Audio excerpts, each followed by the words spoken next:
Bueno, como habíamos anunciado, aquí tenemos al diputado Tobías Crespo, con quien vamos a conversar en esta mañana. Buen día, Tobías, ¿cómo están las cosas? Buenos días, Alex. Buenos días, Manuel.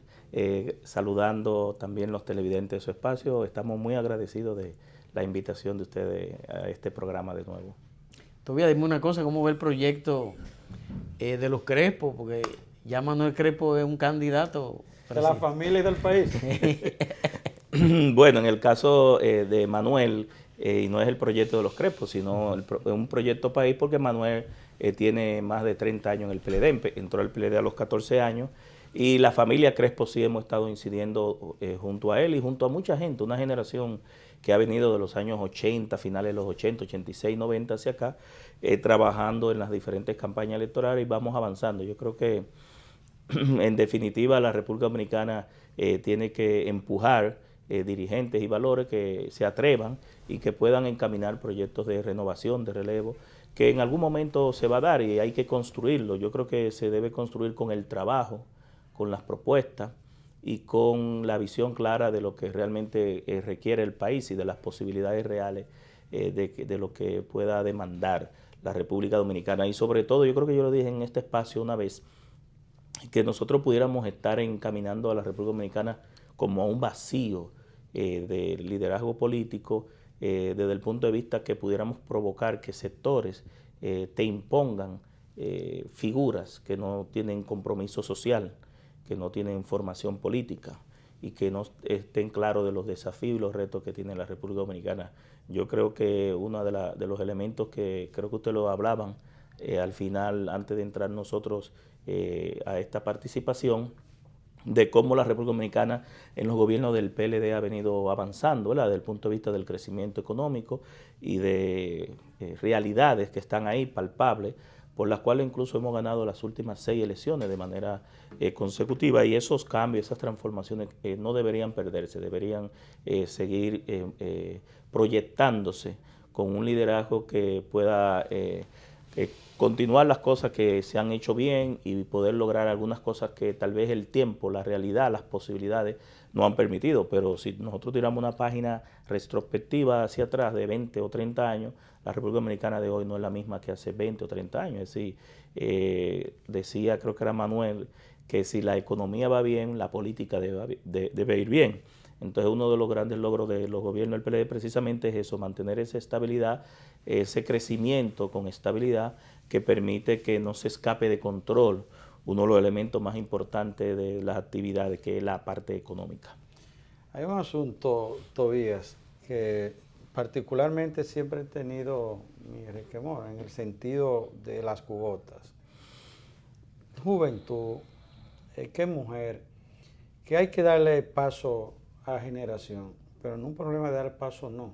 Es que cada sector y cada generación tiene que ganarse ese paso. Entonces, en ese sentido, observo que está castrado el nivel de dedicación para la gente prepararse y estudiar.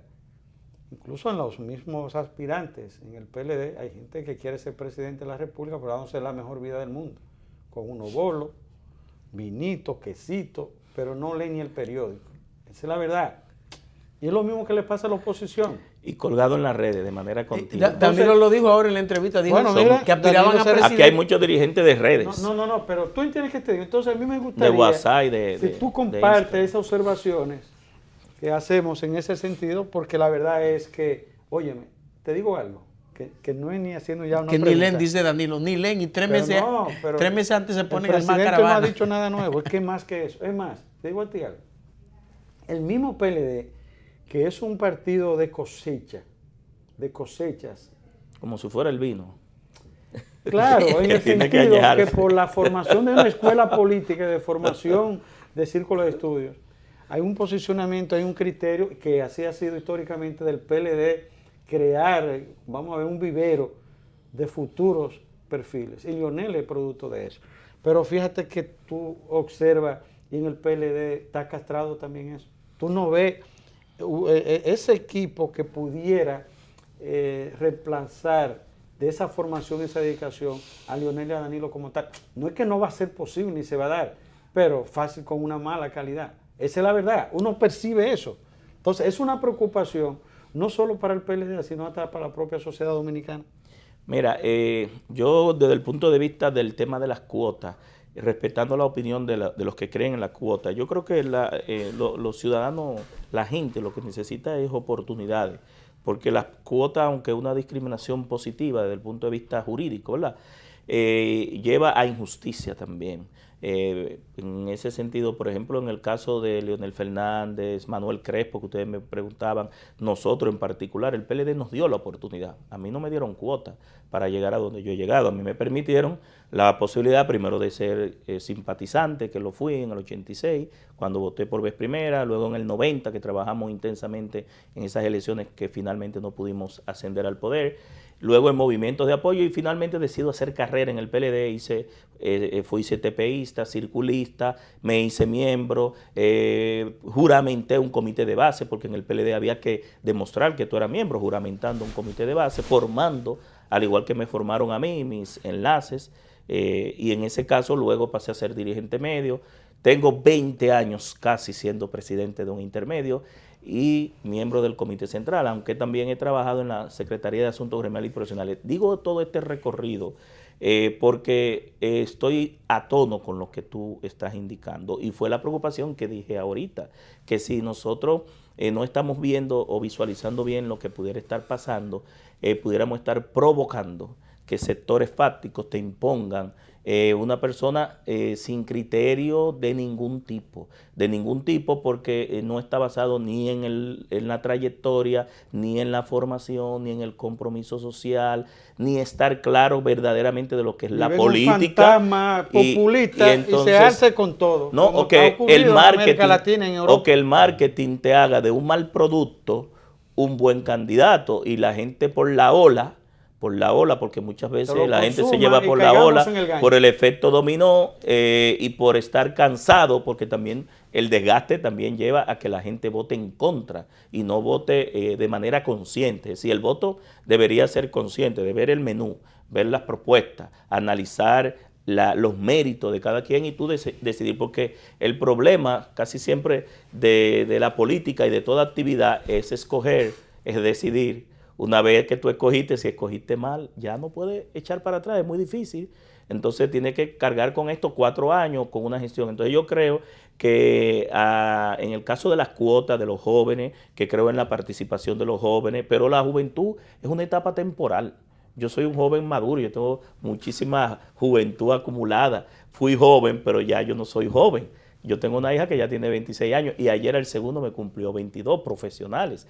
Es decir, mi etapa de juventud pasó, pero en el caso de la mujer, por lo menos la mujer se mantiene, la mujer sigue siendo mujer por mucho tiempo y las mujeres tienen más de 200 años reclamando una participación que yo creo que las que han llegado no han necesitado cuotas, se han dedicado a formarse, a trabajar, a sacrificarse y sobre todo a la persistencia, a la continuidad, porque a veces cuando tú no eres persistente, no eres continuo, pudieras entonces desencadenar en que lo que tú planteaste lograr no se logre porque en un momento dado dejaste todo el esfuerzo que tú transitaste. Entonces yo creo que desde el punto de vista de los jóvenes mi apuesta debe ser a que se formen.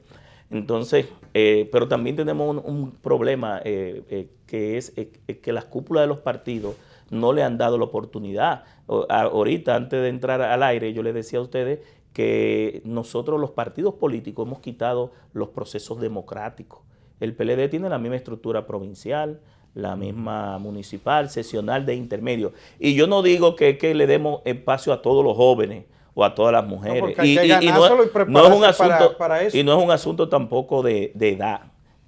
Tú aprovechar lo bueno de lo nuevo, combinar lo bueno de lo viejo con lo bueno de lo nuevo, porque hay cosas que son nuevas que no son buenas. Es decir, hay jóvenes que han entrado a la política y que posiblemente estén enganchados en espacios por coyunturas específicas, pero que no ha sido producto del trabajo, del esfuerzo, de la continuidad, y no es malo. A veces la política te da oportunidades, ¿verdad? Hay coyunturas que tú las aprovechas y ahí tú te insertas, pero una vez te pusieron el carril, yo creo que para mantenerte debe formarte, debe dedicarte, debe darte sí, que eso es la preocupación que tiene Manuel, me imagino. Mira, que hay muchas mujeres que han hecho espacio Milagro Tirbo, Margarita Alejandrina Germán, Anilda Vázquez. Mujeres, Licelo Marte, aquí hay muchas mujeres que han ocupado buenos puestos y no ha sido por cuota, sino que se han ganado su espacio. En el caso, por ejemplo, Demóstenes Martínez, con 18 años era regidor y con 20 y algo era diputado ya. Fue dirigente de la juventud cuando mi hermano presidía la juventud, recuerdo, Sí, en Santiago. Manuel Crepo, jovencito, era presidente de la vanguardia estudiantil y la sí. Federación de Estudiantes de la Juventud, sí. O sea, aquí hay muchos jóvenes y mujeres que se han destacado sin necesidad de cuota. Y eso, yo creo que en el caso de las mujeres, eso cada vez va a ser más. Cualquier universidad de este país que tú vas, el 80% de los integrantes son mujeres. Mira, la participación de la mujer, Alex, va a seguir creciendo. Tú te vas a todos los escenarios, la mayoría están ocupados por mujeres, pero no hubo que darle la cuota. Las empresas también, no hubo que darle cuota, es decir, en las entra un universidades, darle la oportunidad. para graduarse. Sí, es verdad que muchas veces dice que hay puestos que están más dedicados para hombres, que ingresan promedio más los hombres, que en toma de decisión tal vez están más los hombres, pero yo creo que van a seguir ganando espacio las mujeres porque es irreversible. Están copando todos los espacios y no solamente de poder, de todas las actividades, Yo, en mi caso particular, mi equipo mayormente de campaña es de mujeres. Yo digo que cerca del 70-80% de mi equipo es de mujeres, pero yo no le di cuotas. Ellas abrazaron el proyecto nuestro, están ahí desde que yo inicié y se han mantenido, porque también las mujeres tienen una condición, que cuando se abrazan a un proyecto lo hacen con amor, con pasión, con lealtad, con más dedicación, son menos vulnerables a que te la compren, a que se vayan de acá para allá. Y menos hostiles. Exacto. Entonces yo creo mucho en la capacidad que tienen y el sacrificio que tienen las mujeres, que a veces dejan la responsabilidad familiar, la casa, el hogar, su esposo, para dedicarse a la política y bajo ese esquema tienen un riesgo, un desafío. Y en medio de los obstáculos de los propios prejuicios, que también tienen que... Sí, el machismo y un tema histórico de que la mujer está para estar en la casa. Es una barrera que han logrado ellas sobrepasar. Pero yo entiendo que, por ejemplo, en la ley de partidos se le dio una participación de un rango, por ejemplo, y no habla de mujeres. Mira como que la Constitución no habla de igualdad incluso. Cuando tú vas a la Constitución lo que habla es de equidad. Equidad y justicia, claro. Pero no paridad, porque iguales somos todos ante la ley, ¿verdad que claro. Sí? Pero no todos nacemos iguales. Hay gente que nacen en condiciones diferentes y por ende las posibilidades tal vez sean diferentes, aunque eso no lo condena. Pero en el caso de la ley habla de 40-60, es decir, que el género, habla del género, que ninguno de los dos géneros puede ser mínimo 40 ni exceder de 60, para lograr un equilibrio entre hombres y mujeres, porque aquí tampoco es un asunto de pulso, de que quién pueda hacer más o quién pueda hacer menos, es que ambos puedan demostrar las capacidades y las facultades que tengan. En poco tiempo se va a virar la cosa a los hombres, que va a haber que protegerlos. Bueno, los hombres van a estar reclamando que no pasen del 60, es así. Yo fui con un amigo mío. Mira, en la circunscripción 1, yo no sé si ustedes son de esta circunscripción, el único candidato que era varón era La Luz, José La Luz. Después toditos eran mujeres. Sí, pero el jueves... Entonces los hombres pudieron reclamar. Los hombres pudieran reclamar. Hay 6 diputadas ahí, ¿verdad? Habían 6 candidatas y La Luz. Mira, pero el jueves o el viernes de la semana pasada en Twitter estaban debatiendo que habían 2 diputadas que en los 2 años que tienen nunca han levantado la mano ni para saludar. Y hasta en uno de los periódicos creo que salió eso.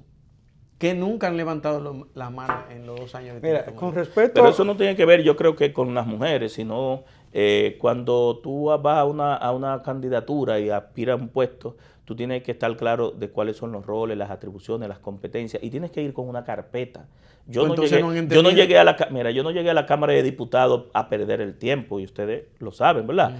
Creo que ahí hay resultados nuestros. Desde antes de yo llegar, cuando estaba en campaña, yo dije lo que yo iba a hacer, de ser electo diputado. Hay resultados, pero sigo trabajando y próximamente nosotros vamos a presentar proyectos de ley que van a seguir cambiando y transformando parte del esquema jurídico, pero yo creo que tú no debes llegar como un número, como una posición, sino con por lo menos una carpeta mínima de trabajo y sobre esa carpeta pues trabajar, participar, porque yo también participo en todas las comisiones, aunque yo pertenezco a 3 comisiones, he sido fundamental en muchas leyes que se han aprobado del 2010 para acá, aún no perteneciendo a comisiones, pero me han interesado iniciativas que he ido a aportar. Fíjate que sigo con el tema porque un aspecto importante en tu condición de esa generación, verlo así ese tema. ¿Cómo se da una situación en el PLD?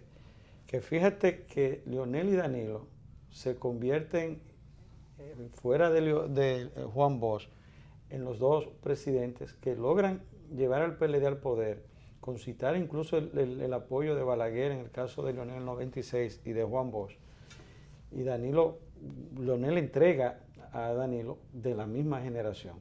Entonces fíjate que Euclides, Botello, Vidó, esa generación se quedó atrás.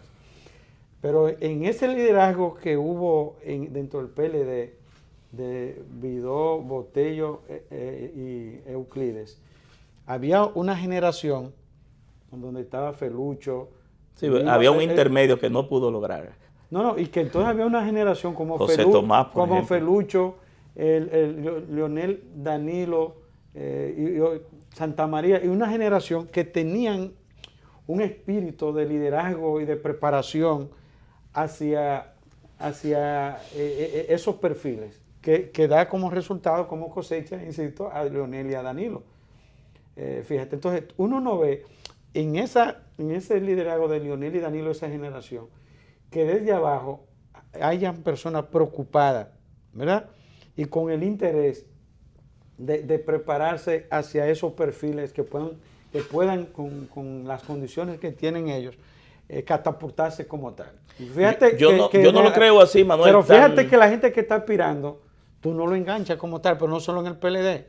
Si Luis Abinader, que pertenece a esa generación, hubiera logrado catalizar ese discurso, esa preparación, ese mensaje, otro gallo cantaría como oposición para él liderar y destronar al PLD. Entonces, independientemente de las buenas realizaciones que tienen los gobiernos del PLD, pero también es que no hay una propuesta que pueda subdimensionar las realizaciones de esa agenda del PLD como tal. Yo no lo Entonces, creo tan hay así. Hay que Mira, prepararse en esa dirección. Yo recuerdo que el profesor Juan Bosch, una vez le preguntaron, yo vi esa interrogante que le hizo la periodista, de cuál era su mejor obra.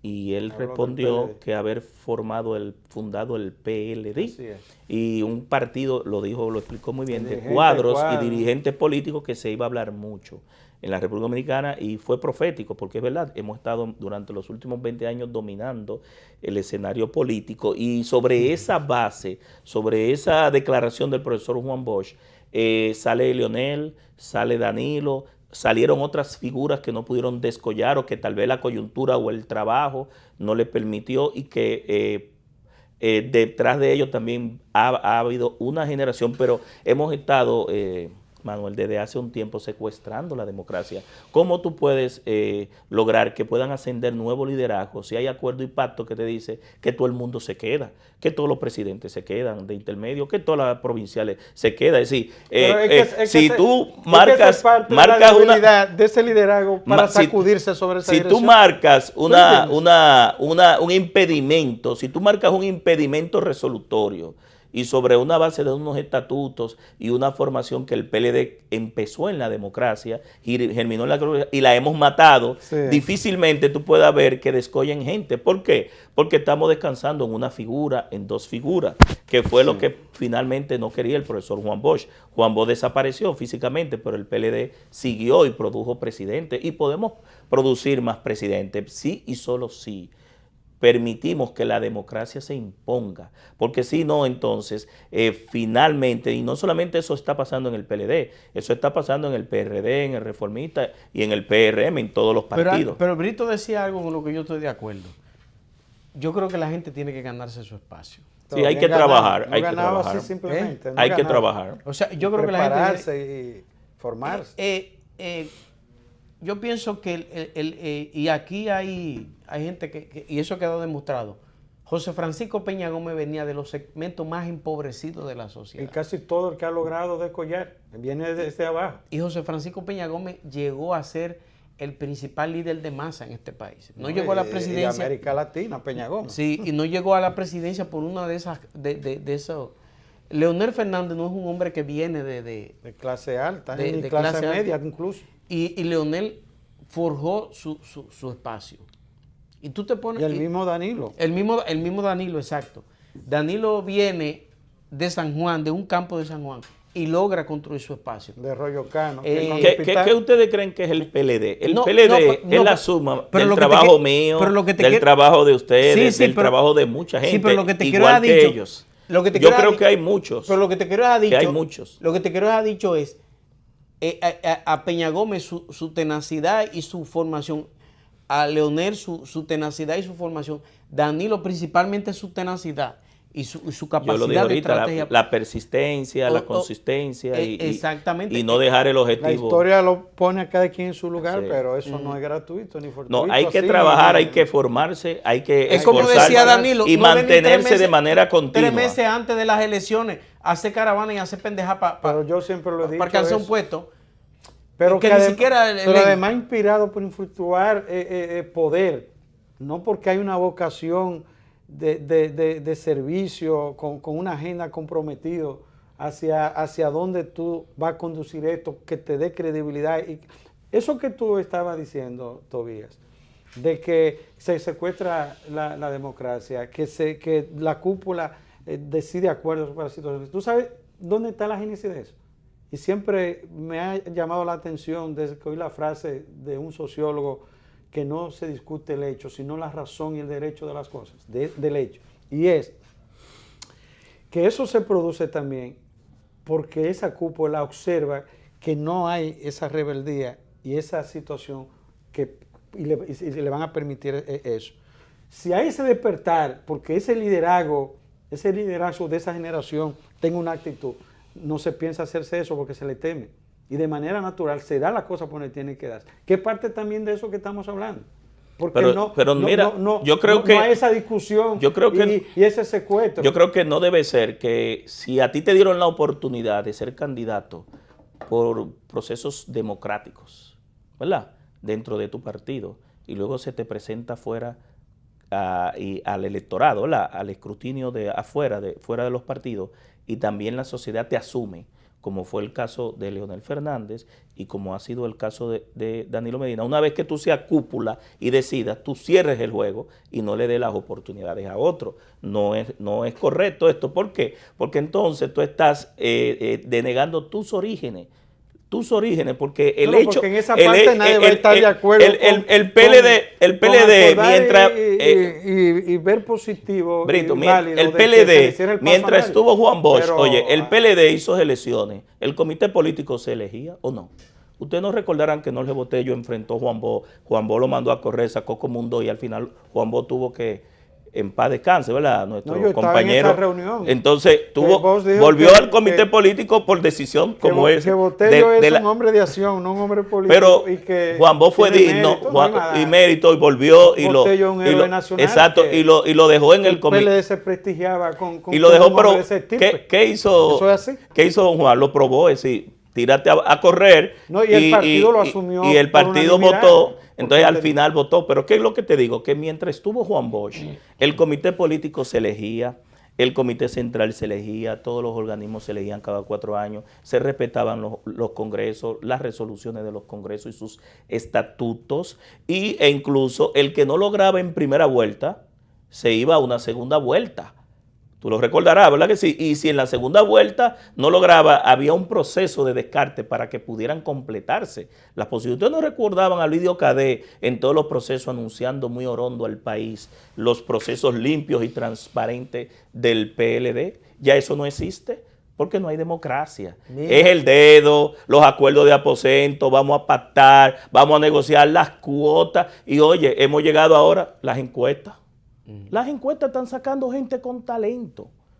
¿Cómo es posible que usted decida que un candidato va a ser electo por encuesta? La encuesta es un mecanismo matemático, estadístico, que te puede decir muy válidamente cómo está la fotografía de un momento, cómo está el posicionamiento y posiblemente la intención de voto, pero no te dice que ese candidato va a ganar y que después que gane va a cumplir, va a estar preparado para los retos y desafíos de ese puesto. Mira, no sé si me entiendes, pero en la ley de partido pusimos ya la encuesta como un quinto mecanismo de elección de candidaturas y la pregunta es, ¿son serias? ¿Son honestas? ¿Cuál encuesta? 3, vamos a coger 3, ¿cuáles son de ellas?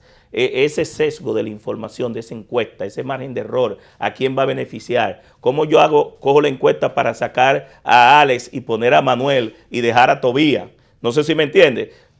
Hemos llegado por no querer someternos a la democracia, el escrutinio, que fue la esencia de nosotros entrar a los partidos, de tomar las decisiones unipersonales. Mira, Tobías, me parece que la oposición pudiera avanzar en las próximas elecciones. Acaba de darse una marcha en contra del gobierno la semana pasada. Tuvo su éxito. Yo pienso que el PRM se ha venido recomponiendo. ¿No fue en los verdes? ¿O Eso fue, fue el o PRM. fue el PRM? Ah, pero sí, es una marcha del PRM. Entonces, Eso fue una marcha. van a ganar las elecciones. Sí, la pregunta sobre... Pero el PRM o el PLD, cualquiera de los dos, que llame a una marcha de ese nivel, va a llevar mucha gente, dejémonos de cosas. Y más que la izquierda apoya ese tipo de actividad. No, yo entiendo que en el caso del PRM, el PRM Yo creo que el participando en esa manifestación de protesta, está jugando su rol de oposición, Claro, así, analizando claro, que si claro le conviene que sí. o no. Y nosotros lo hicimos, señores. ¿Y qué partido, aparte del PRD de Peña Gómez, cogía las calles a marchar más que el PLD? Nosotros éramos que estábamos ahí. Antes nosotros éramos esa marcha verde. Y barrían la calle. ¿Sí o no? Así No éramos nosotros esa marcha No, y verde. un derecho a es un derecho a la protesta. Es decir, y qué bueno que haya ese equilibrio. Y ellos es una como partido de debilidad oposición, misma de la propia oposición. lástima sea que no lo utilicen. Es decir, yo creo que ellos están usando un rol de oposición porque a veces también nosotros del gobierno queremos que la oposición diga lo mismo que nosotros queremos. Entonces no va a haber oposición y eso es pernicioso. Cuando nosotros entendemos que no hay oposición, que la oposición está débil, que no existe, entonces viene lo peor, que es la oposición interna, que entonces nos saca del poder.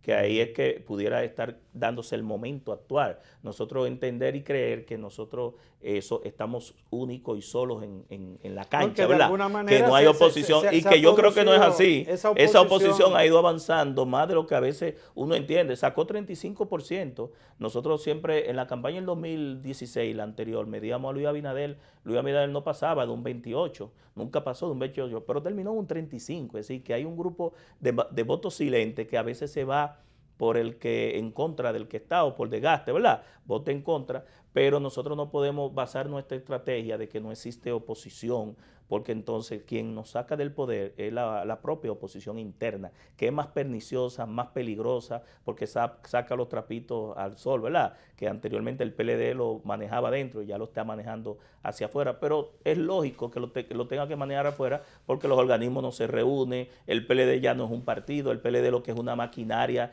electoral que tú le metes votos y le metes logística y saca votos, lo convoca cada 4 años, le mete logística y saca votos, pero estamos llegando a la ley de los rendimientos decrecientes.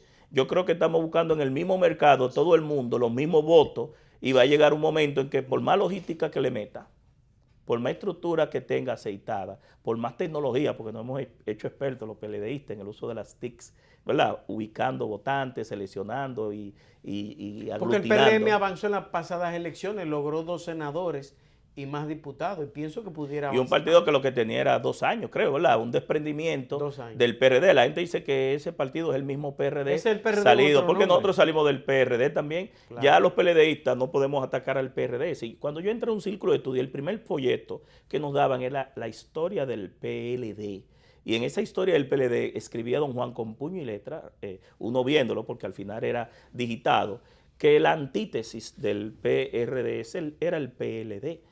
Pero ya no lo metimos en el bolsillo. Si ya el PRD es un aliado coyuntural nuestro después de 75 años atacándolo, ya nosotros no podemos hacer eso. El padre envejeció y se convirtió en un subordinado. Entonces la gente te dice, no, el PRM es el mismo sentimiento del PRD, pero en otro partido de otro desprendimiento. Y el PRD ha dado 7 partidos. 7 partidos ha dado el PRD, es decir, y uno que ha llegado como nosotros, que nos hemos mantenido por 20 años. Es decir, que mira qué grande fue don Juan fundando el PRD en el 1939 con un grupo de dirigentes que hoy por hoy, ¿verdad? Tanto los que gobernamos como los que están en la oposición, ¿de dónde salieron? Pero fíjate cómo parió De Juan el PRD Bosch. esos partidos. Son partos forzosos bajo situaciones. Bueno, hay partos que son con cesárea, hay partos que son normales, hay otros que son con partera. Que se ha convertido en el otrora PRD, se ha convertido en una intelequia partidaria. Bueno, casi igual que el Mira Partido todavía, Reformista. ¿cómo tú ves que el presidente haya dejado para marzo el año Pero que viene? no te descuides que son entelequias, pero tienen más poder en el gobierno que muchos del PLD. Así es. Sí, Dígame. ¿no? Porque estamos en presencia de un gobierno de amigos y desconocidos. Esa es la verdad. ¿Me decías? El PLD no existe como Sí. tal. ¿Cómo ves que el presidente haya dejado para marzo que viene? Yo digo, aunque Brito dice, pero yo digo que respaldar a los candidatos de su partido, porque Danilo, a mi juicio, Danilo no puede repostularse y no puede porque las condiciones no se lo permiten y la Constitución se lo prohíbe. Aunque Brito cree otra cosa. Pero ¿cómo No creo, que no el me presidente convencen los movimientos, los haya hechos, dejado el eso para marzo interés del año que viene? y una serie de cosas. Mira, lo primero, Alex, es que el presidente no ha dicho que quiere reelección. Siempre Así es. a los presidentes hay un grupo de sus asesores que quieren mantenerse en los cargos más allá de la muerte. Y siempre están empujando reelección. Eso ha sido histórico. Le pasó a Leonel, le pasó a Hipólito, a todos los presidentes. Ellos quieren reelegirse más que el presidente. En ese sentido, hay otro elemento que es más importante que la decisión del presidente, que es el tema constitucional. Es decir, la Constitución de la República, en el artículo 124, prohíbe la reelección y hay un 20º transitorio que en el caso particular, y fue puesto precisamente por ese pacto de los 15 puntos del comité político, que no puede repostularse sobre la base de la Constitución actual, una Constitución que el presidente propició y que tomó juramento de cumplir y hacer cumplir.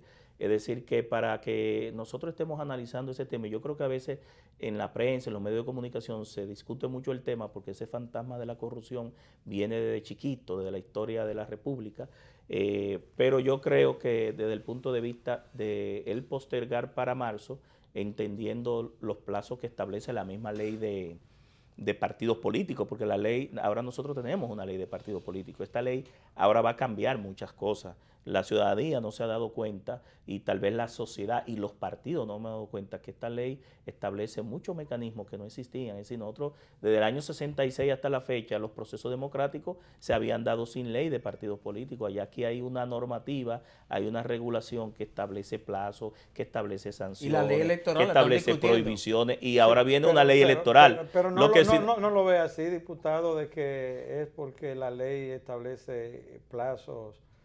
No, cuando yo digo la pregunta del que movió la respuesta. Es que la Constitución le impide a Danilo que establezca ningún plazo, que ahora, ayer y mañana no puede.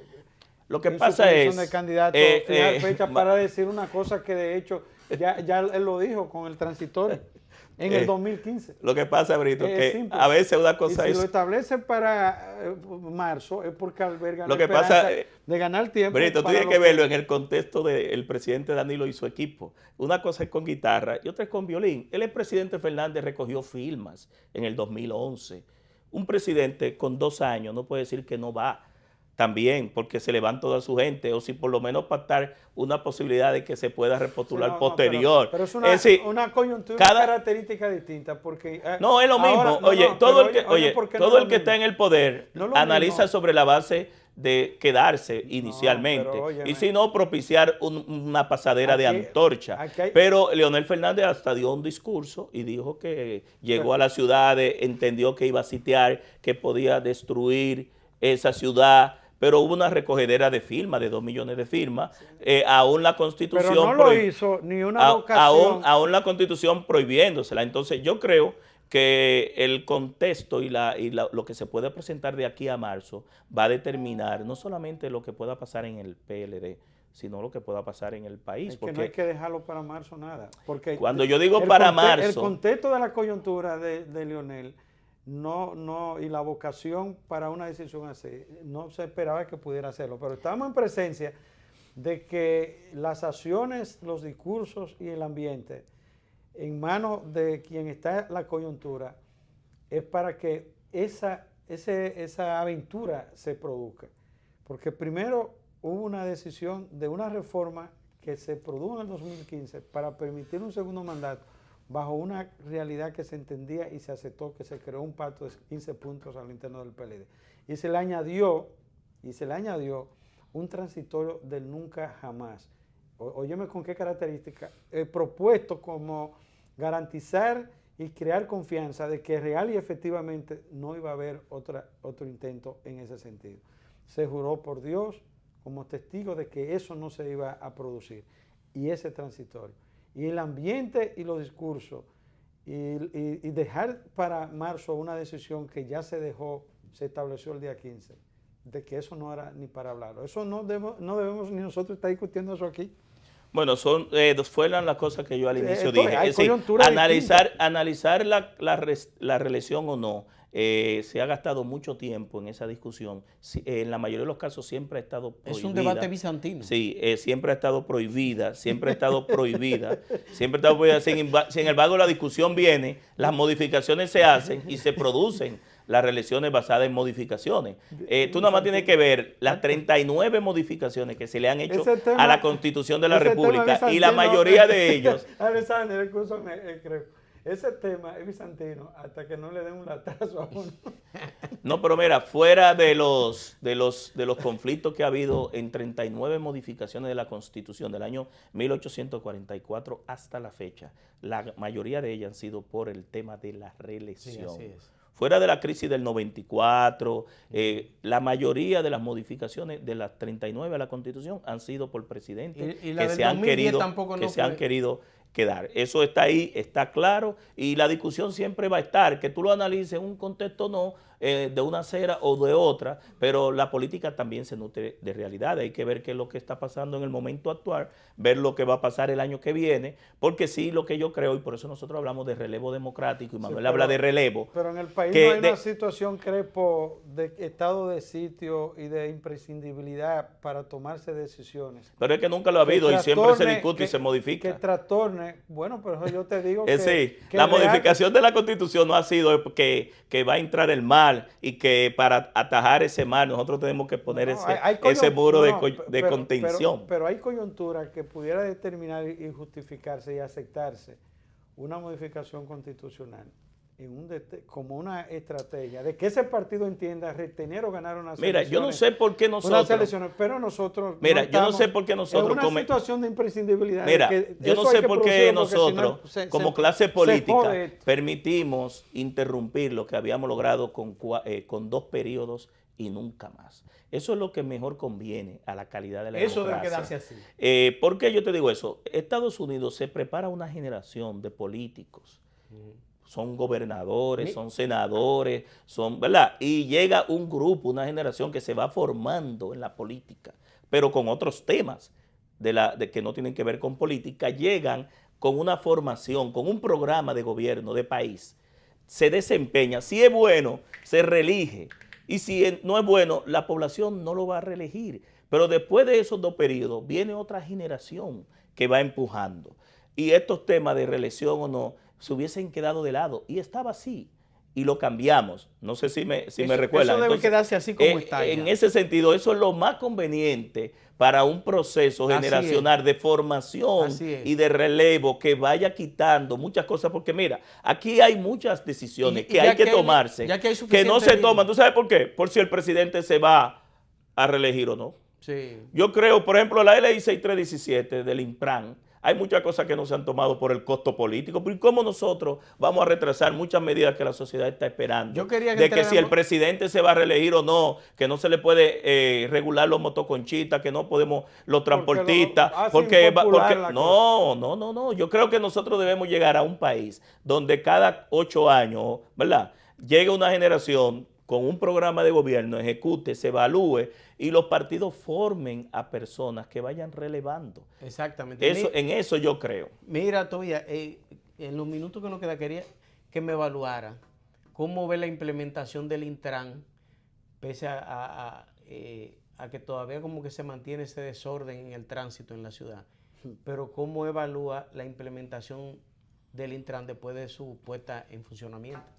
Mira, el Intran, la ley se aprobó hace un año y pico, ¿verdad? Fue el 21 de febrero, se designó al Intran, los incumbentes junto con la directora ejecutiva, ya se hizo la transformación en la DGC, hay un director nuevo de la DGC que esperamos que dé cumplimiento a esta ley, porque esta es la primera ley que crea verdaderamente una policía de tráfico, con todas sus atribuciones, competencias, una policía técnica. Hace falta convertir a la ONSA, a la OPRE y al teleférico en empresas prestadoras de servicios, no oficinas, son empresas prestadoras, y esa ley ordena y manda la conversión de la ONSA de la parte operadora de la OPRE, no la que construye, sino la que opera, lo que le llaman el Metro de Santo Domingo, porque es un operador que compite por los pasajeros de los demás transportistas. Entonces no es una oficina del gobierno, es una empresa que da un servicio donde el ciudadano se desprende de su dinero. Es una empresa pública, igual que Seguros Banreserva, que el Banco de Reserva, que ofrece un servicio por paga y que debe darlo con eficiencia y eficacia. Y bajo los mecanismos que están es muy difícil. Por eso es que la ley manda y ordena a que sean empresas del Estado, esas operadoras o empresas operadoras. Y el Intran regularía el servicio, la calidad del servicio, las tarifas, igual que regula a los demás prestadores. ¿Y la sentencia del Tribunal Constitucional ayer? Bueno, la sentencia del Tribunal Constitucional, había una falencia cuando los jueces fallaron en el 2000, antes de promulgar la ley.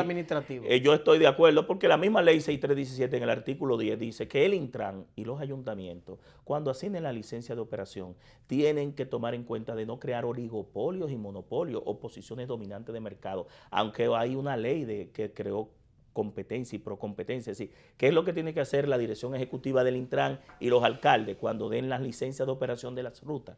Evitar dársela a un grupo, a dos grupos o a tres grupos y permitir la entrada y salida de prestadores basado en un mecanismo de calidad de prestación de servicios. Y sobre esa base, nosotros entendemos que en los próximos 5 años, cuando se le venzan las licencias de operación, que esta ley la mantuvo, todas las licencias que se tenían de la OTTT, que ya se eliminó, y de la AME, se conservan por 5 años. 3 meses antes se pueden renovar. ¿Fenatrado va a poder seguir siendo un monopolio?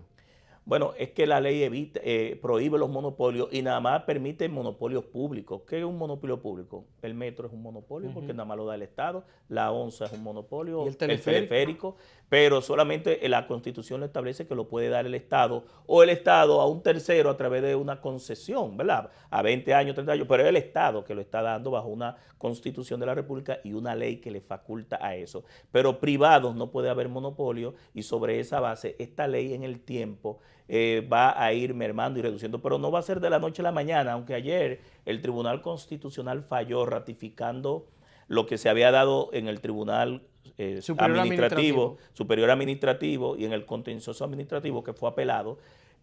Aquí tú no vas a eliminar la competencia del transporte de la noche a la mañana. Es muy difícil que por una sentencia de cualquier órgano público los empresarios tengan capacidad o el sector empresarial de traer, por ejemplo, 40,000 vehículos de transporte de carga que no lo soporta la economía en un tiempo tan prudente de 2 o 3 años. Es decir, que para ir disminuyendo esa posición monopólica debe pasar un tiempo, una curva, un punto de inflexión para que entonces esos elementos de poder puedan ser reducidos y que beneficie, porque al final eso va a beneficiar al usuario. Muchas gracias, Tobías. Hemos hecho una excelente conversación.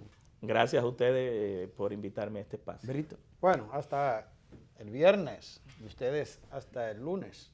Será hasta el lunes cuando volveremos junto a nuestra amiga Alice Casajara. Pasen bien, pasen bien.